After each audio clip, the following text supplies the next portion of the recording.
Welcome back to 10 Minutes with Kuhle, ladies and gentlemen. The only show where we say what everyone's too scared to, and we don't care if it gets us banned in Pretoria, Joburg, or Harvard's diversity office. So today, buckle up, because we're diving into a South African mess so big even America's 47th president, yes, Donald J. Trump, is putting his foot down. And guess what? It's not a BLM rally in Brooklyn. It's us, our laws, our slogans, and our charming habits of blaming minorities for everything. Now, lots is going wrong in this country. So let's talk about it. Let's talk about injustice, not the kind you get at a corrupt taxi rank or a broken ESCOM promise. No. The kind white South Africans face daily, from their race-based exclusion in the economy to being treated like second-class citizens in a country they helped build, pay taxes, and contribute to infrastructure that we see today, and the same infrastructure that ANC keeps on renaming its names. Now, let's speak about BEE. If you're right, sorry. We don't want your CV, even if you discovered a cure for load shedding. Look at Andre de Ruyter. Let's be honest. BEE is state spoon sword racism. It's apartheid in reverse, except instead of Vervoet in charge, we now have a collective of ministers who think empowerment means driving a Merc, bought with tender fraud, buying pointy shoes, going in German sedans, and here's the kicker. Even American companies in South Africa are being forced to comply with these racist policies. That means your local white-owned franchise selling cheeseburgers in Sandton gets told, hire this guy, not because he's qualified, but because we checked his skin tone with a pen in his hair. So what did Trump do? Boom, 30% tariffs on South African goods. Why? Because, well, the 47th president doesn't treat American companies that way. And you sure as hell don't discriminate on race and call it justice. Thank you, Donald. Someone had to say it. Now, let's talk about the BELA Bill. And I need to remind you that, ladies and gentlemen, obviously, today I was actually invited to the American Embassy. There was the 249th Independence Day celebrations, the US celebrations. I had a long chat with the US acting ambassador to South Africa, which was a very, very cordial chat, and I'll break that down as we continue speaking. But basically, what I raise in this video is what are the reasons for the 30% tariff. So please do stick with me. It's not really a repetition of what I always say. Let's speak about, as I was saying, BELA Bill, because, parents shouldn't know what their kids are taught. Now, a gift from the Department of Basic Education, signed, pushed by Panyaza Lisufi, says parents have no say in what happens at schools.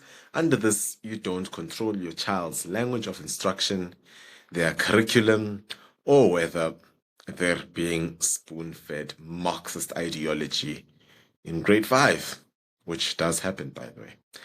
It's the kind of policy Karl Marx and Che Guevara would have loved, or even co-authored over Cuban cigars.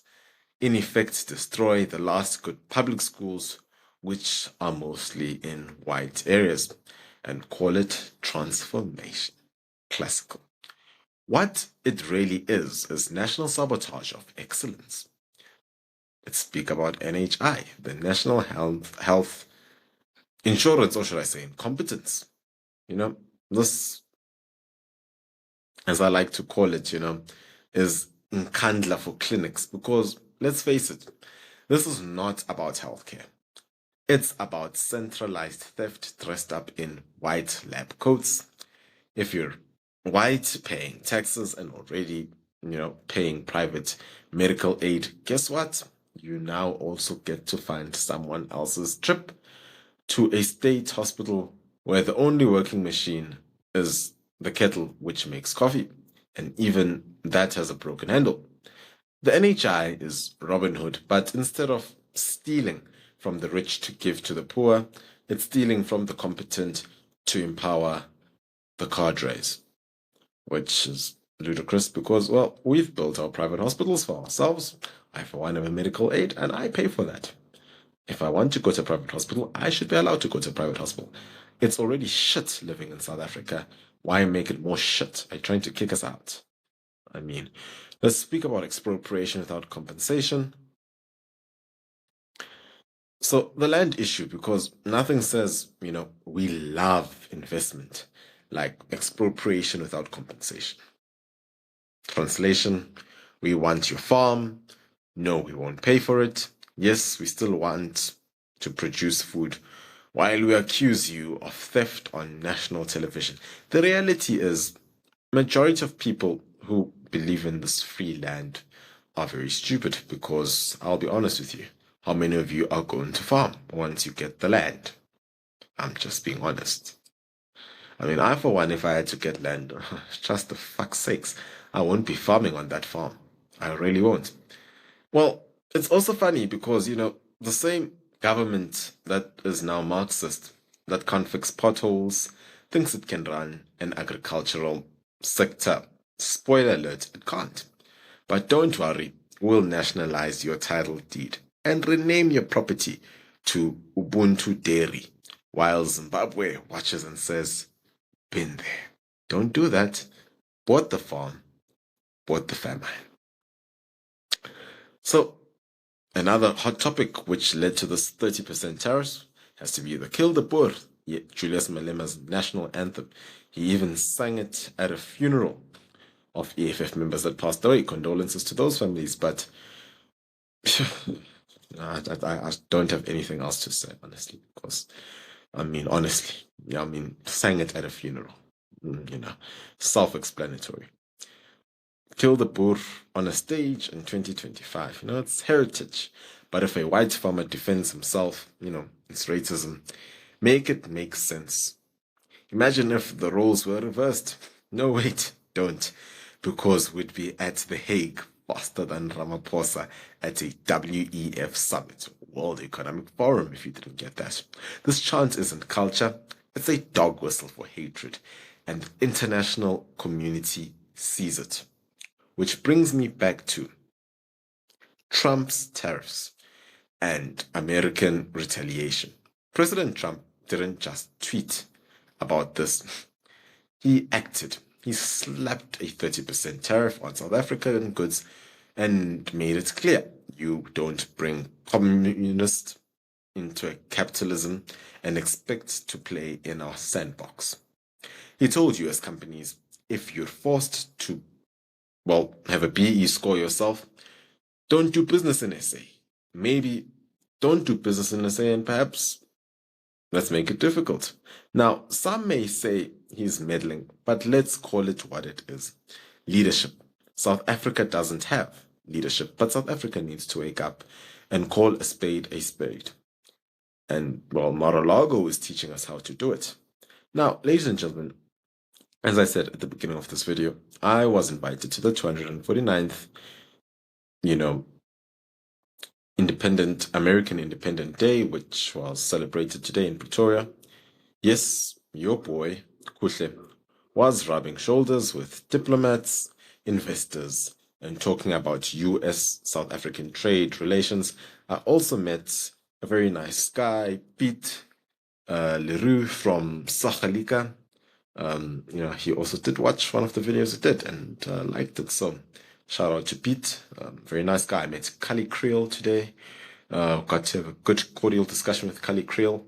We'll reach out to him later on, as well as with Courtney Mulder, Silius Brink, and a couple of other people. So yeah, it was a very lovely reception of South Africans from Wiletsi Mbeki to Tokyo Sehwalo, and South Africans that really believe in business and non-racialism, which is what we need. as well as I was saying, I spoke to the US ambassador or acting ambassador to South Africa, David J. Green. I made it clear we need cooperation, not quotas. Capitalism, not cadre deployment. A non-racial society based on merit, not melanin.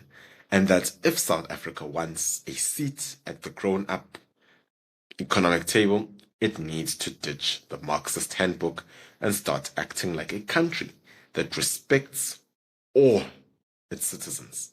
Black, white, colored, Indian, pink, blue, whatever. Now, it's time we told the truth. If saying this makes me problematic, then so be it. The time for the days where we sugarcoat things and we say, oh, no, man, don't do that, blah, blah, blah, blah, blah.